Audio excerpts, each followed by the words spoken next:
Welcome to the Real Knowledge Podcast. Today, my guest is Angel Fernandez. He is a serial entrepreneur, very successful.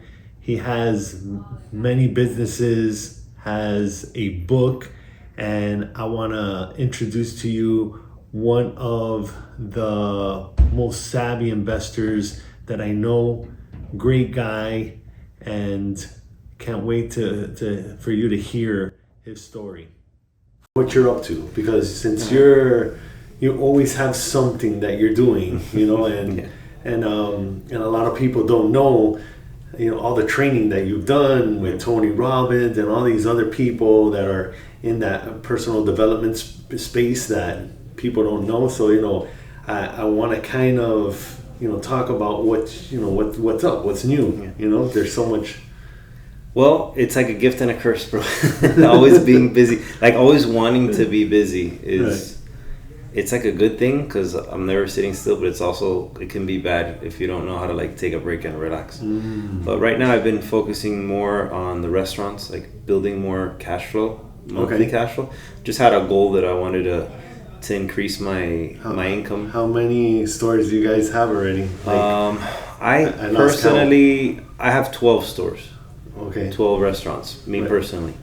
I also am, heavy into real estate. I do loans also, hard money loans. Right, okay. I have a company that we lease aviation landing gear, like for 767s, things really? like that. No way. Yeah, it's pretty interesting business, yeah. You dabble into everything. If it interests me and I think it makes money or it's gonna make me money, I'll experiment, why not? I've done well with it. I've done so far, thank God, knock on wood. Yeah. Knock on this on this But I'm doing that. I invested in Crave Clean, which is like a protein dessert brownie thing. It's really good. The macros are really good. I should have brought you some. Coño. Yeah, I'll bring you some. Con el hambre que tengo. I know, right? Would have been well received.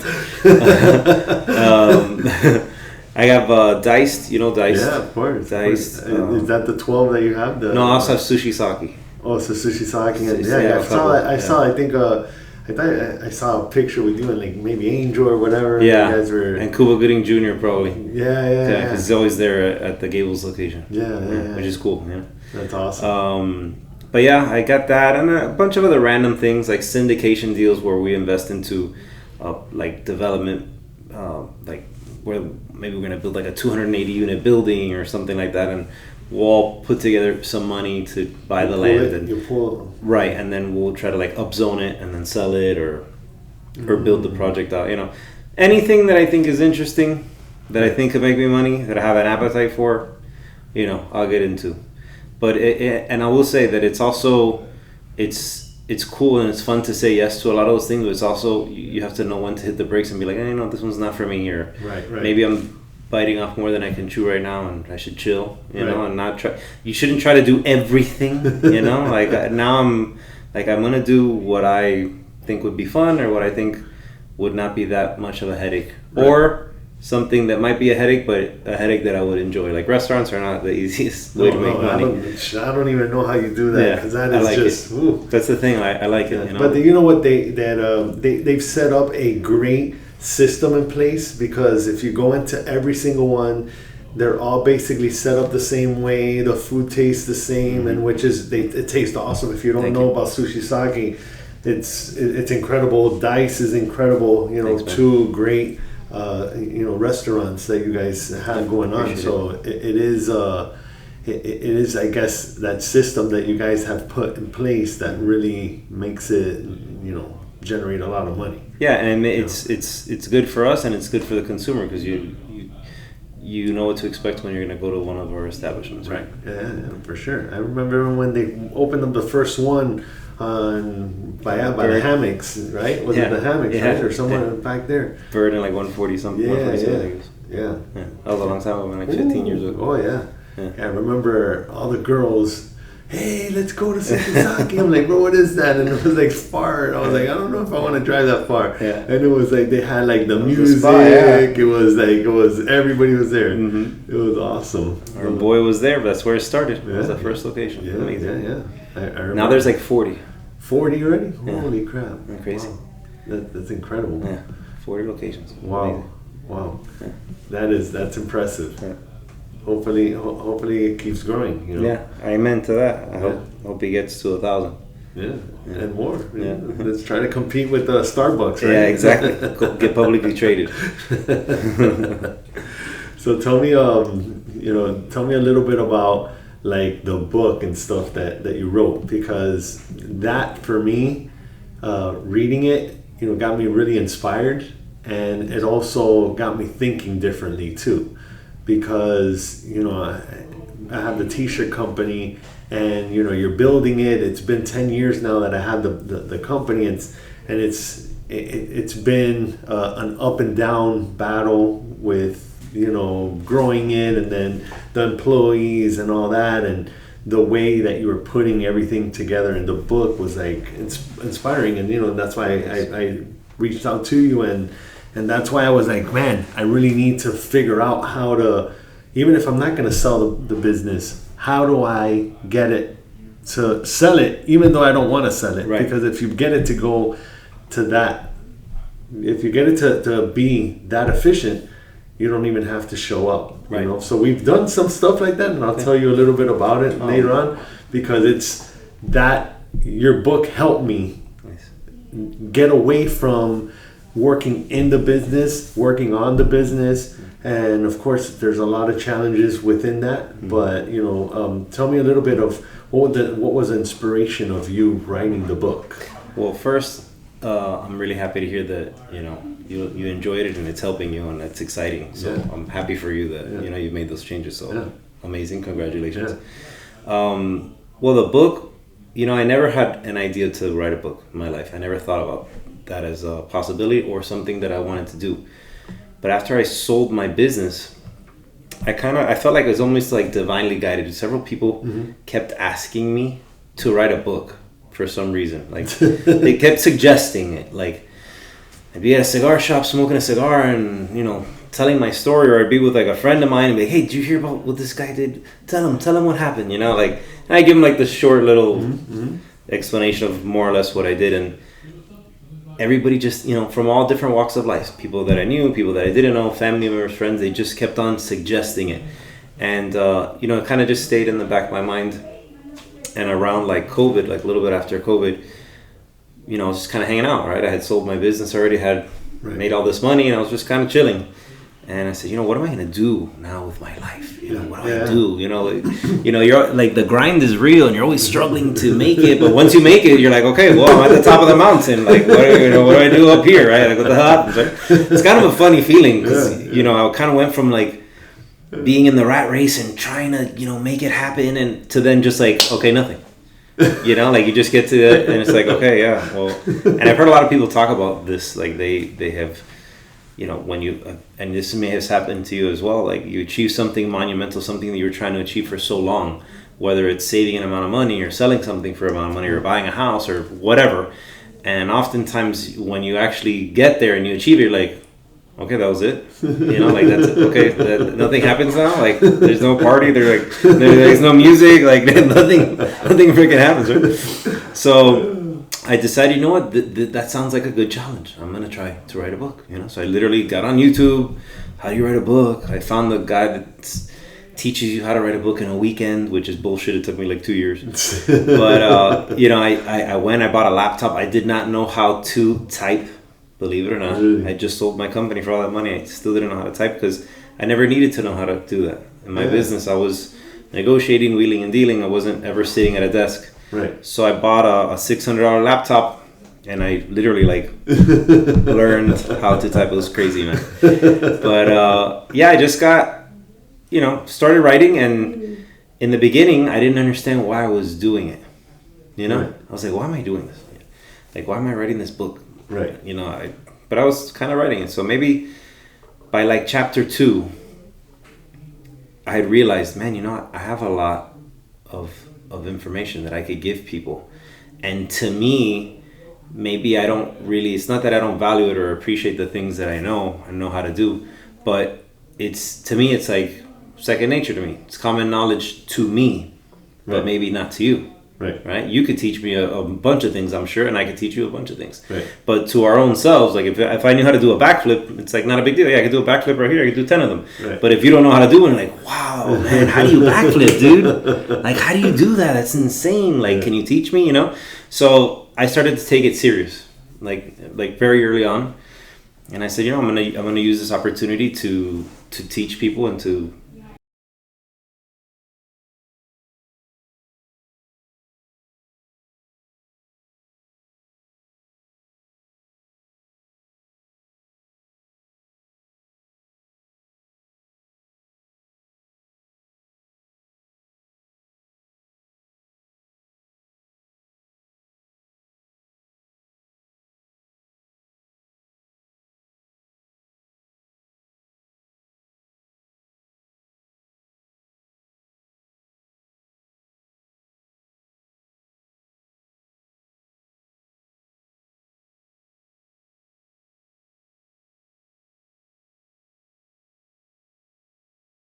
Bro, I would do that every day for like 10 hours. Wow. And it became like, I guess it's the same way, you know, there's a saying, it's like how you do anything is how you do everything. Mm-hmm. And I kind of just treated it like I treated my business. Like, I'm going to sit here and I'm going to write this book and I'm going to do it in 3 months. Oh you know, God. which is, it was not possible. Yeah. You can't force creative, like, work like that, artistic work. And especially, like, the stories and the emotions that come with it. And it was a process for me. It was a learning process for me as well. You know, I learned a lot about myself, honestly. And I remembered a lot of things that I had forgotten. And I experienced a lot of emotions that you know, because you want to write, if you're going to write something, you have to explain it in a way that not only is the reader going to understand, but they're going to feel what you're feeling. Yeah, so like to go through that and be like, man, how did I feel in this moment? You know, what happened? What was in the room? What were people saying? You know, how was my heartbeat? Like, you know, so just doing all that was, it was pretty cool. It was a pretty cool experience. Yeah, that's. I'm just thinking of how hard that must be just to write your story, and then, like you said, you start remembering things, and like, oh my God, that's right, this happened, and then that happened, because you go through it so fast that you don't even realize it. Yeah, I probably cried anywhere between like 4 and 6 times minimum. Really? Minimum, like unexpected. No way. Like not even, you know, it's just like writing and like this happened, and then like, you know, the raw emotion of like, fuck, man, that shit happened. Like it just like, or like explaining it in a detail, you know, just having to like relive that, like put yourself there.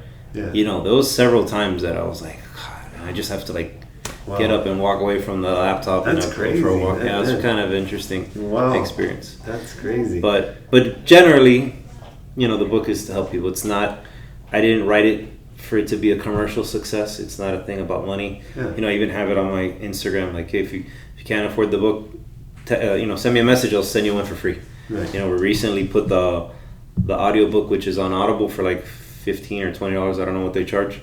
I put on YouTube for free. You can listen to it for free on YouTube if you want. You know. Right. So yeah, it's just in hopes of helping people, which I know for sure it has. Even you yourself. No, it has. It's just, you know, when you're in a business, and like you had, you know, a business when you first started it, and the beginning stages of it and building it, you know, what I think that you show is that you started a business, you were able to grow it from one amount to a huge amount, right? But you had the right people in place. When, you know, and I didn't understand a lot of that stuff when you're talking about it, and now it's, you know, been like a year and a half that I might have read it or something, and once I understood, you know, why were you talking about like taxes? Why were you talking about like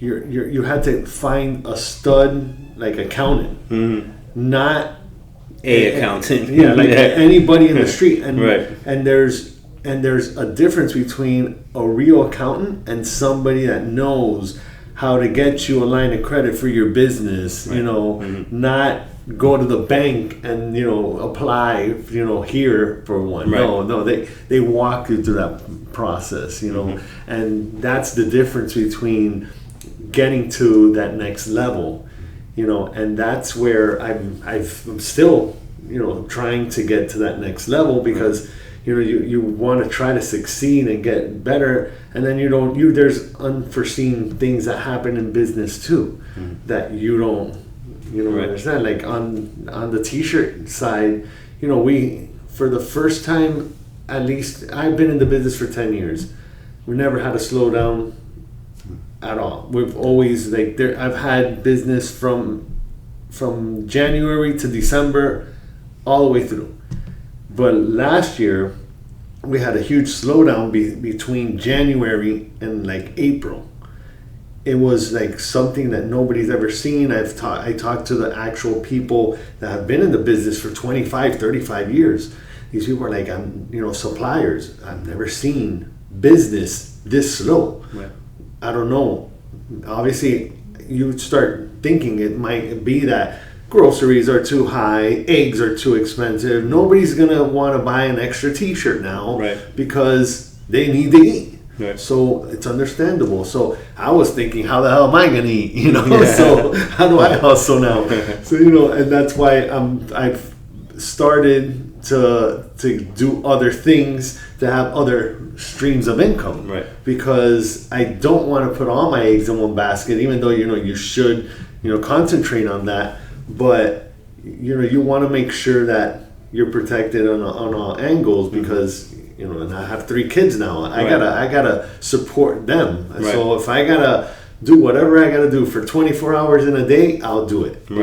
Right. So it really helped me in that sense, that I figured out. When you said it at first, I'm like, I have no idea what the hell what that means, but because you think, oh, any accountant's an accountant, right? And then when I heard that, I was like, oh man, now I understand. Right. And then who's the guy that you told me to read his book that really helped you too? Jeff Smart, who? Yes. How to Hire People. Yes. Yeah. And who somebody is else. The name of the book by Jeff Smart, and then there's Keith Cunningham and Tony Robbins. Cunningham. Yeah, Keith Cunningham. He was awesome too. So you started reading. I read his book. Obviously, Tony Robbins read a ton of his. But so I started reading these books that you were recommending, and I was seeing. Yeah, they're seeing things that I'm not seeing. Right. Because they've been there. They know what to look for. And Tony Robbins says that all the time. He's like, look, come to one of my seminars, and you might think, oh, you know what to look for, but you don't. Right. It's sitting right in front of you, though. It's right there, but you don't know to look for that right there because you're looking everywhere else. So that's been one thing that I've noticed, that things could be right in front of you, and the money is right there. Yeah. But you just don't know how to get there because you don't have anybody. Money is everywhere. One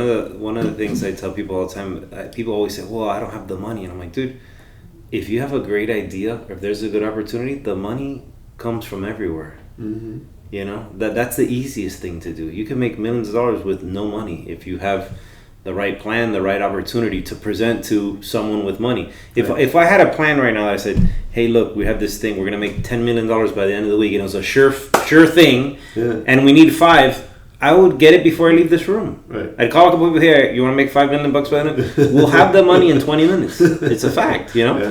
First I'll put it myself, but but that's just how it is, So it's not really the money, it's really the other things, Who's involved? What is the opportunity? What are the risks involved, right? And I think going back to what you're saying about the accountant, one of the things a lot of people don't necessarily do is they don't interview people like that. Mm-hmm. That's right? True. You say, I need an accountant to help me, but you don't say, okay, I've prepared these 5 questions. How can you help me? Do you know how to do this? Do you know how to do that? Can you help me save this much on my taxes? Can you help me get a business line of credit or a loan? Mm-hmm. And see what is their bandwidth in those areas. Right. And not only just interview that one person, interview 4 accountants and see what the difference is between the 4 or 5.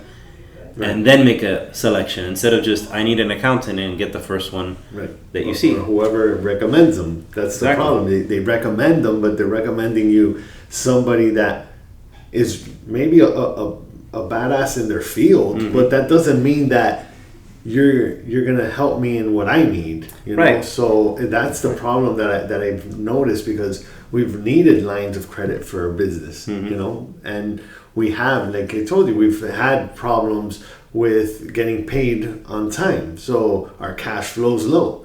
So how do I build a company if my cash flow is lacking? Money. Because then now I have fulanito that I have to pay. Fulanito is, you know, my employees. How do I pay that guy? So you're like, okay, get this money, you know. So you're like kind of like playing with your own money and trying to like bootstrap it yourself. But shit, if you have somebody that's helping you get that cash flow, that's a game changer. In reality, that's exactly what you need as a small business trying to compete with the big boys. Because there's people with multi-billion dollars, especially like, you know, t-shirt business. It's a dime a dozen. They're everywhere. You know? Yeah, and you probably would find, and I don't know it to be a fact, but I'm just, you know, whiteboarding here, an accountant that probably specializes in doing tax returns for people who are working minimum wage jobs are probably not also doing the tax returns for billionaires. You know, there are different types of accountants. Some are specializing here, others are specializing there in strategy and tax mitigation, all those different fields. So it's really important to find out what it is that you're trying to accomplish, come up, develop those questions, or, you know, whatever, and then, hey, can you help me with these things? Can you help me with, you know, and you might be very surprised that they say, absolutely not, I don't know anything about that. But maybe you would have just hired the guy and found out later when you needed help and said, oh yeah, I can't help you, I don't know anything about that. Like, well, shit, I already invested all this time in this accountant, now I gotta go find another one, right? That's one of the things that you were saying that about the questions. You know, ask a better question, you know, and that resonated with me, and it's hard because sometimes and you gave me a bunch of questions. You're like, look, here's a list of them, you know, so it's helped out like crazy. That's good. I'm glad, man. You're doing that, you know, so, thanks, you know, I'm sorry I cut you off. I know that I wanted to throw that in there because you were right now actually questioning the question. That's why I kind of like saw what you were doing. You yourself were like, whoa, let me see whiteboarding here. I'm done. You were already doing you know, that step, the exercise, which is cool, you know. And sometimes when you don't have that, when you know, you read a book and it's not the same as talking to a person either. You know, and like we're going back to like Tony Robbins, that he says everything's in your view, but you can't see it. And he'll tell you, come to my it's one of them. I forget what it's called. It's a one for businesses. Oh, Business Mastery. Business Mastery. He's like, he'll tell you, come. I'll guarantee you that you're gonna make double what you make. You make $1 million, you're gonna make $2 million. And you're like, what do you mean? But look how much it is to go. No, I don't know if I'm gonna go. You know, so you're like, dude, it is worth that investment. And I haven't gone to the thing. I've researched on it, but I have never gone to it because then COVID happened and all that stuff, and then it's like, you know, I got 3 kids at one, you know, all that happened, and I was like, man, and that's missed opportunity that I'm thinking, but I think everything happens for a reason. You heard the thing.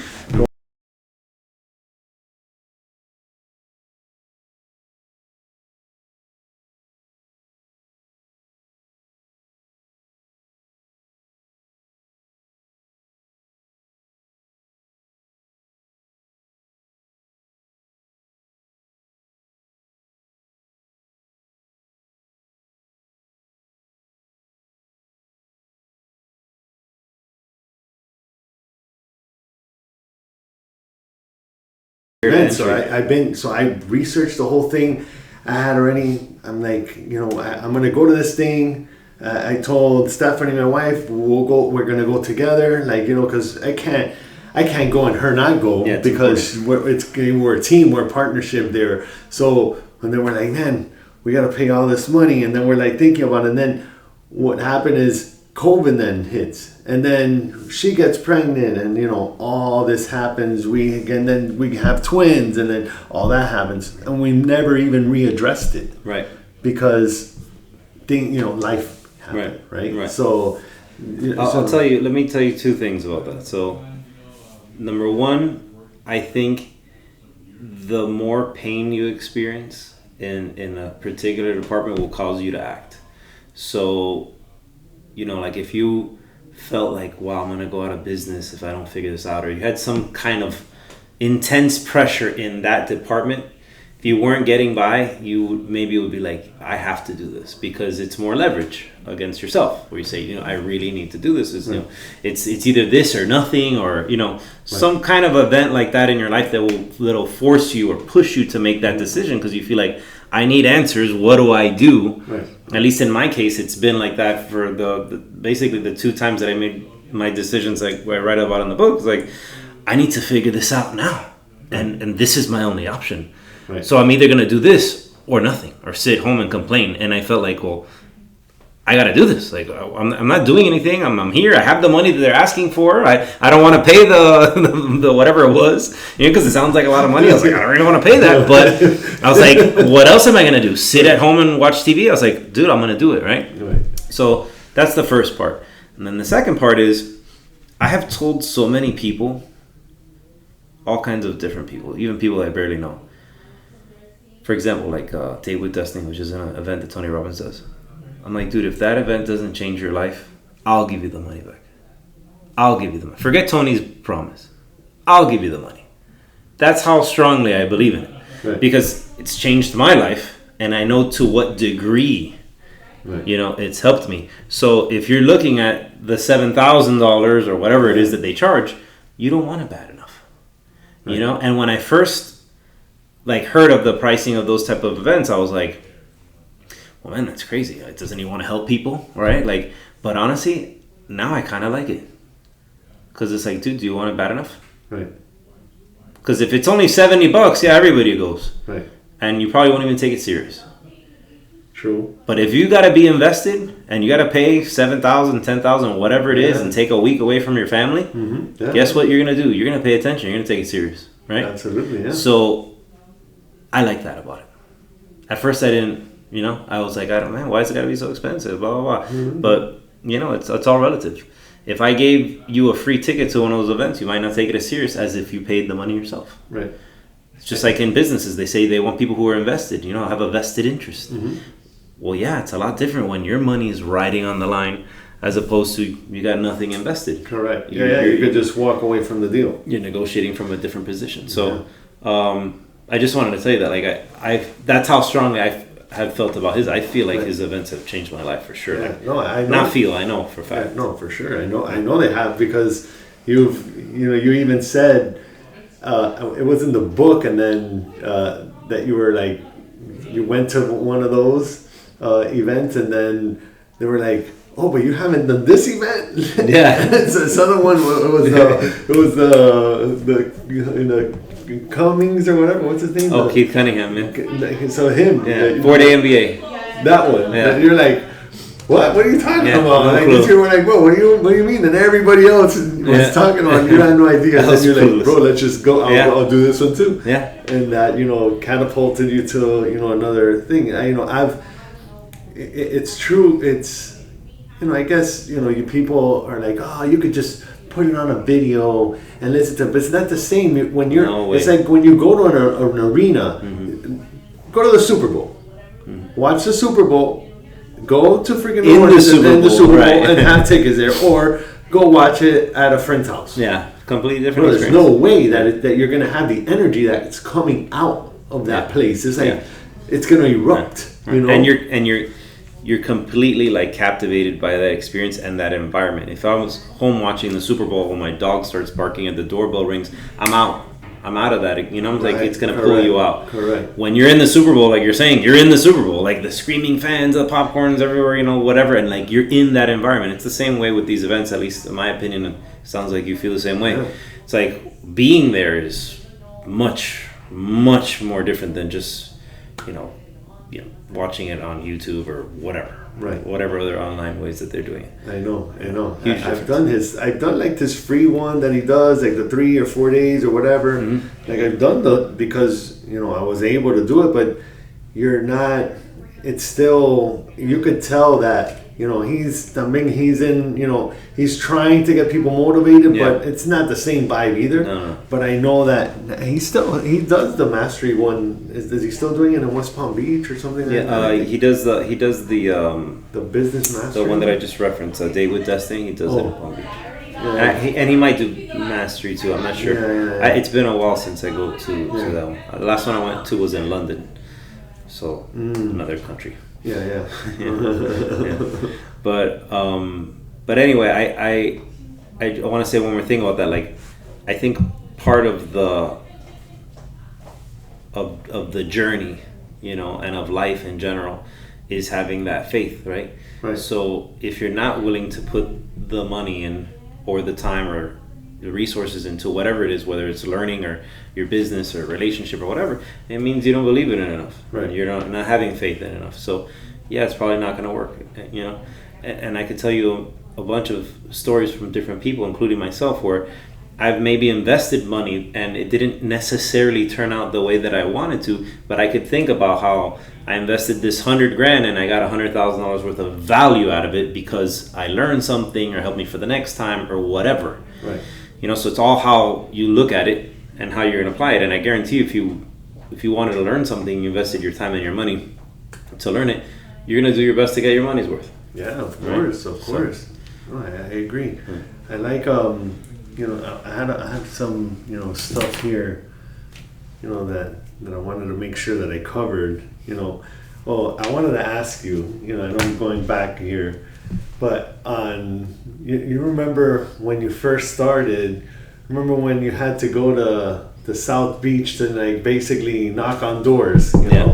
That knock on doors. I tend to do that all the time. Right. I'll go to a real estate company, or I'll go to any place that I know that it might be big and they need t-shirts. I'll go walk into the place, I'll knock on the door. Right. Hey, I'm here to do this, whatever, and I try to like get some information out of them, and and I've landed some deals like that too. Tell me, how did you get pushed to do that? Because whereas you're back against the wall and you're like, damn, I need to do this, or how, tell me what. Well, it was just the only thing I think of doing, and honestly, I think it's extremely effective. I would much rather get in my car and drive and visit someone and meet them face to face, shake their hand and explain to them whatever it is I'm trying to sell them or propose, and have a shot at earning their business than calling or emailing. I don't resonate well with that kind of marketing. I know it works, and it works very well for some people. For me and my style, it doesn't. Right. I would still, I don't have a need to do any of that kind of stuff these days, but if I did, I would absolutely do it. I'd get in my car and drive to your house and, hey man, let's meet for 5 seconds. I want to talk to you about selling you this, headset. Right. Let me tell you all the reasons why it's great, and let me cut you a deal, because I feel like I can more dictate the outcome. Right. If you have a rebuttal, if you're like, man, well, I don't like the color. Okay, well, I'll get you a white one. Would that work? Or what color would you like? Or, I'd figure it out, and I know that I can try to more control the circumstances right in that way and make like measurable progress. Right. If you literally gave me these and you said, hey, you got to sell 10 of them today, that's exactly what I do. I mean, maybe I'd first post them online and say, hey, I'm selling them all for $20, but I'd also go and try to sell them. I'd knock on every door in this office and ask people to sell it, if they want to buy it, and try to make it happen, because nothing happens if you don't do anything. You have to take some action. So I like to, to do whatever it is that I can. I like to feel like I've done everything that I could possibly do. And back then, it's the only thing I could think of doing. There wasn't Instagram didn't exist. None of this TikTok, none of that stuff existed. So I was like, I gotta sell these things. Who do I? Let me just start going and knocking on doors. But it proved to be very effective. Yeah, that was awesome. Like, that's why I tell you that I read the book and it got me inspired, because you're like, damn, I've done those things. and and then you're like, I never say, why can't I do, why Right. can't, why didn't I make that money? Why didn't I close those deals? Like, I don't do that. Like, I honestly, like, I say, God doesn't have it ready for me at the time. Right. I'm not. It's like, what's that saying that they say that when the student's ready, the teacher will appear. So Yeah. it's kind of like that. So I kind of like take it like that. Like, I know that things happen for a reason, and why did it happen? And if it's bad, I think, all right, why the hell did this bad shit happen to me? Well, the thing is too about bad things. So here's the thing about bad things. Bad things are good things, right? They're just packaged in bad wrapping paper. Yeah, there you go. That's a good one. So, and I'll give you an example. Like, for example, one of the worst things that ever happened to me in my life was I felt my brother betrayed me, and he did all these things to me that really hurt me. And I had to pay him a lot of money. I had to pay him like $4.3 million. I didn't want to do that, obviously. I felt like that was like the worst thing that could ever happen to me. Super betrayed, all these things. Now, if that does not happen to me, right, I don't look for Tony Robbins, go to Keith Cunningham, work on myself, build a culture in my business, build my business, and then sell my business for $37 million. Right. So now is paying $4 million bad? Yeah. Is selling the company for $37 million good? Yeah. What's worse, paying $4 million or receiving $37 million? And then there's so many other things that come with that. There's the life that you lead, the person they become, the people that you can help. There's so many positive things that came out of that one event. Right. But looking at it in that moment in time, it's like, well, this is the worst thing that's ever happened to me in my life. Right. But you fast forward, you might say, wow, that's the best thing that ever happened to you in your life, right? But it's just, you're looking at it right here, So that's, and there's a million ways like you're driving down the street, you get a flat tire, you pull over, oh my God, I got a flat tire, I'm going to be late, whatever. You go to the gas station, you buy a lottery ticket, you win the freaking lottery. Like, was the flat tire that bad? No, you freaking won the lottery. Thank God you got the flat, you know what I'm saying? Yeah. So it's just like, I think if you look back and if enough time has passed from those negative moments, you can say, wow, look at all the great things that happened because of this. Right. Maybe good business, maybe in love, maybe with your family, children. Maybe we saved your life, Right. Maybe something happened and it put you in another direction, and it could have saved your life, right. And we don't know. We would have never known, right? Mm-hmm. So that's what Tony would refer to as effective blaming.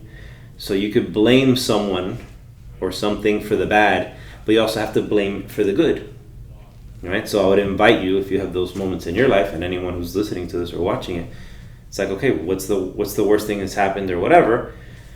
Now let's come up with a list of 10 things of what are all the positive things that have come out of that. Who did you meet? Who did you become?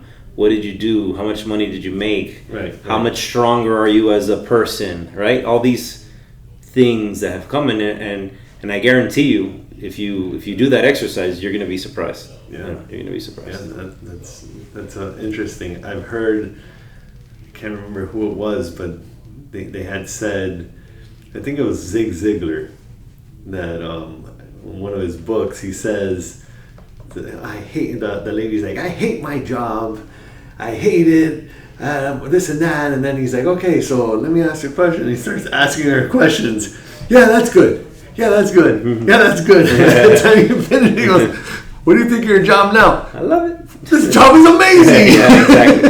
This happens. I think it's like human nature to get up in those, like, Yeah. You gotta look for the positive, man. Yeah. I'm always trying to look for the positive in everything that I do. Sometimes they'll tell me, why are you so positive? I'm like, bro, listen, I'm not going to get negative for something. Wait, something happened. Okay, it happened. Let's figure it out. Yeah. Let's fix it. Let's, how do we make it better? But I don't want to dwell on it. Right. And like, oh, this happened.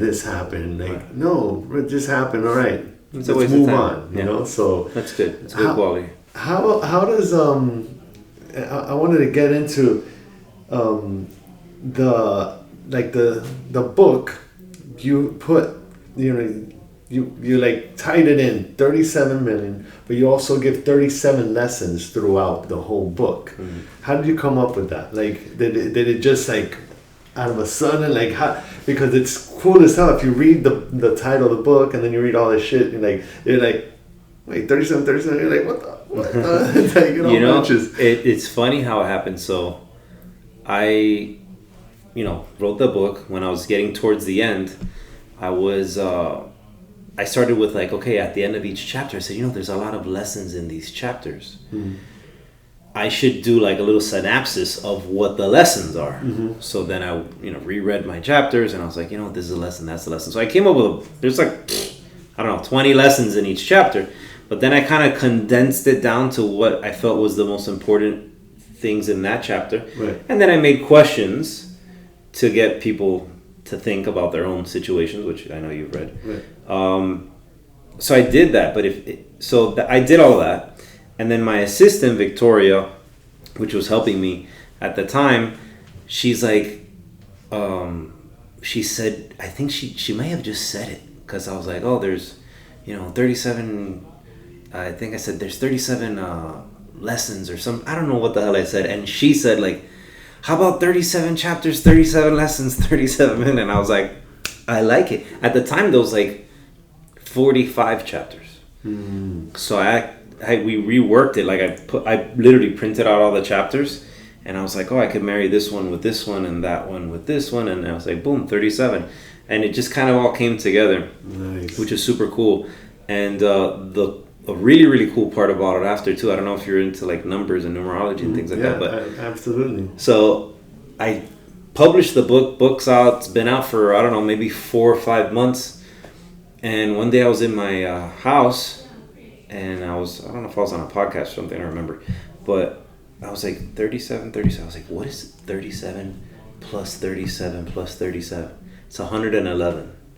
I was like, man, what a cool number. Like, I didn't even think about that either. Wow. And that came like after, So I don't know, everything kind of just... Because I think 111 is like new beginnings or something like super that. Cool. Like, I'm always like...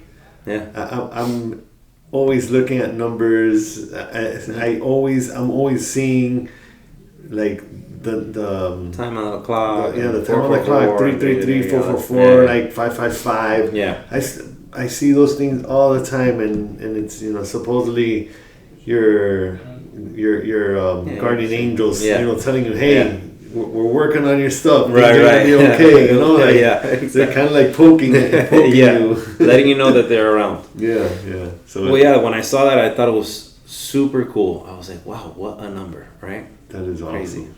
That was crazy. And the 37 million too. That was another one that just came out of like, thin air. That wasn't a goal of mine. The original number was 25 million.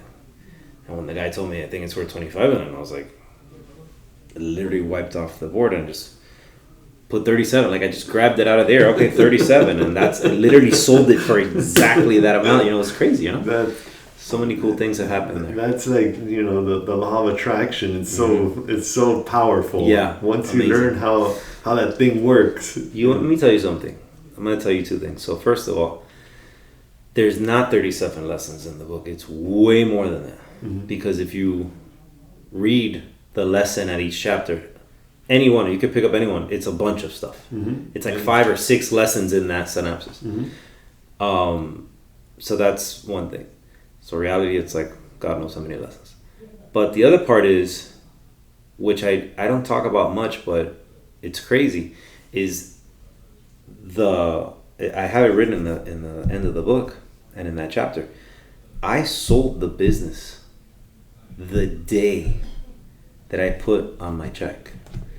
When I said, when I wrote myself that check, when I said I'm gonna sell it June 1st, I literally sold it that day. That was the day that the company was sold to Amerigas, and the book it's called something else.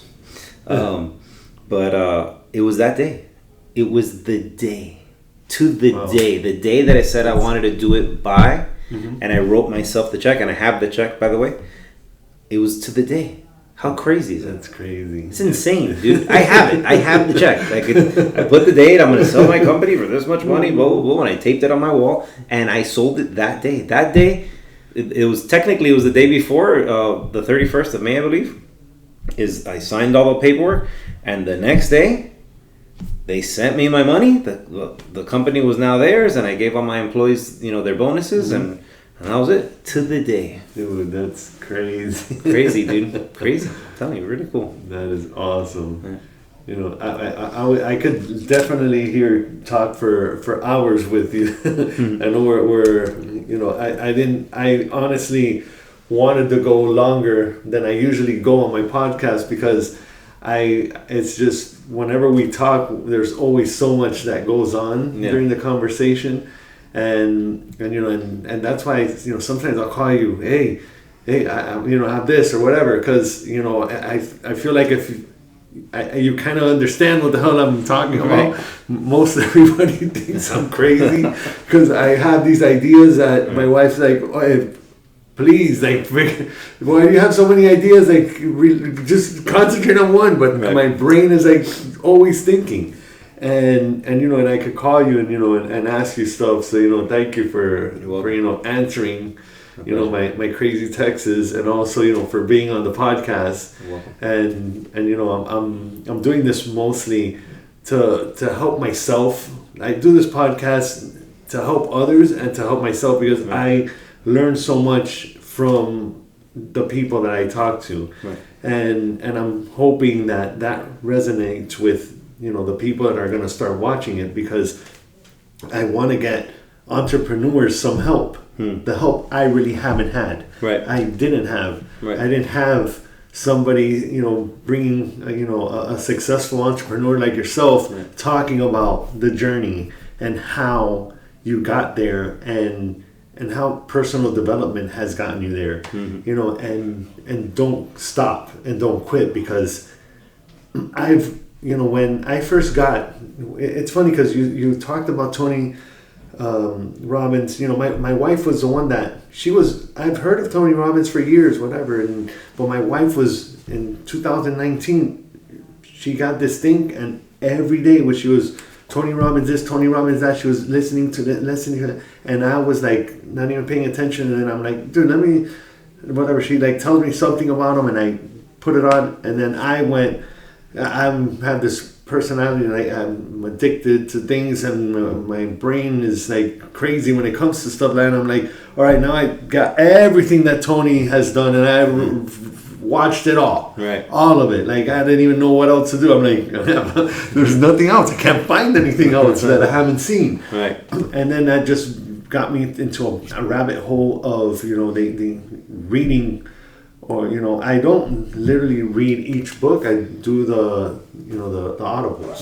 Which I like too. I like audibles. I don't have time to really sit here to read the book. At least I could be in the car, and that's my what I'm listening to. I listen to a book, and that has helped me, personal development, and it's gotten me from Tony Robbins to going to all the law of attraction stuff, business stuff. So all these, like, I think I have since 2019. I'm like at 180 books. Wow, that's amazing. I've been just trying to like get it all in my head because I want all the knowledge, and and I know that I don't retain it all, but I try to like use whatever I'm doing, whatever book I read, I try to implement that strategy at least while I'm reading during the book. That time, right? So it helps. That's good.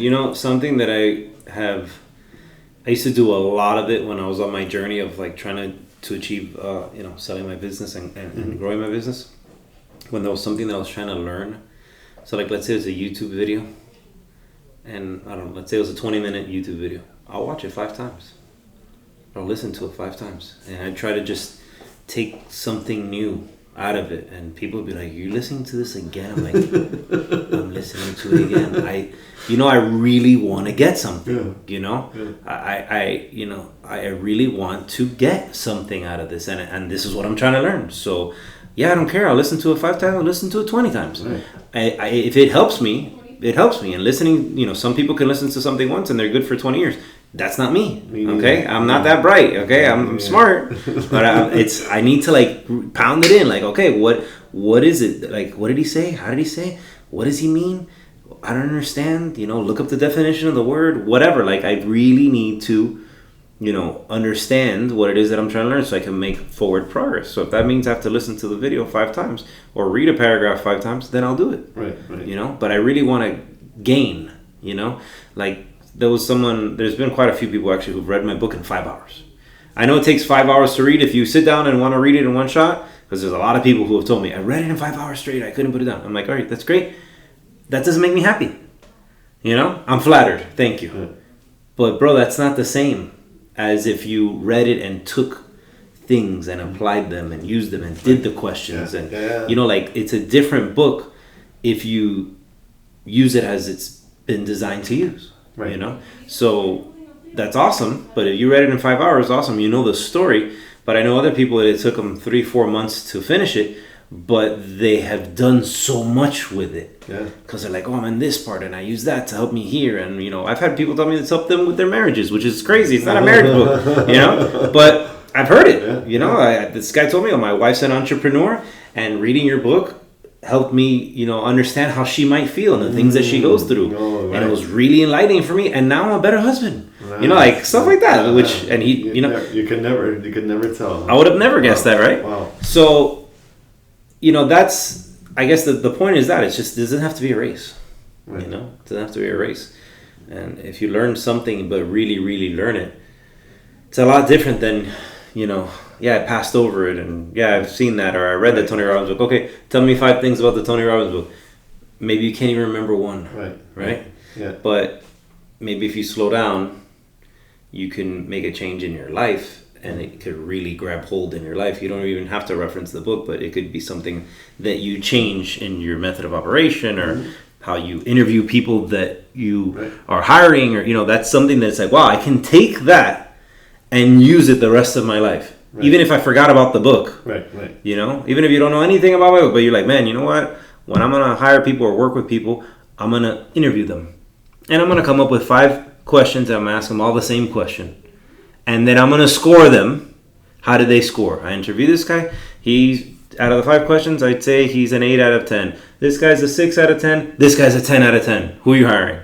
This guy. You ask them all the same questions to make sure that they're all fair, because you ask them all different questions, then there are different interviews. Right. So stuff like that, I think, is extremely important. Yeah, I made sure, like, all my audibles, I'm always writing notes, because you can write the notes. So write notes, even if I don't go back in it.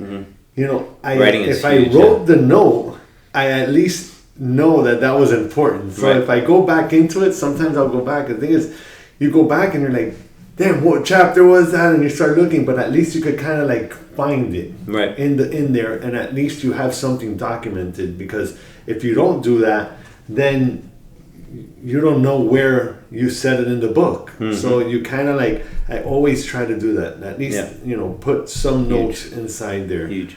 I agree. Even if you wrote the notes and then got the paper and threw it away. Yeah. It's different. Listening to it, reading it, and writing it. Those are the 3 different skills, and when you're writing something, I don't know, to me it's just so much more real when I'm like writing. And while you're writing it, guess what you're doing again? You're also reading it again. Yeah. I need to take the thing, blah blah blah. It's cool, and that becomes visual for you again. So anyway, I think that's great. Yeah, well, I know that we've been past the time, but I want to thank you for being on the show. Thank you for being here, and I hope everybody got all the knowledge that I got, because just sitting here talking to you has made me better. So, I appreciate you. My pleasure, bro. Thanks for having me, man. Yeah, brother. Appreciate you too. No, for real.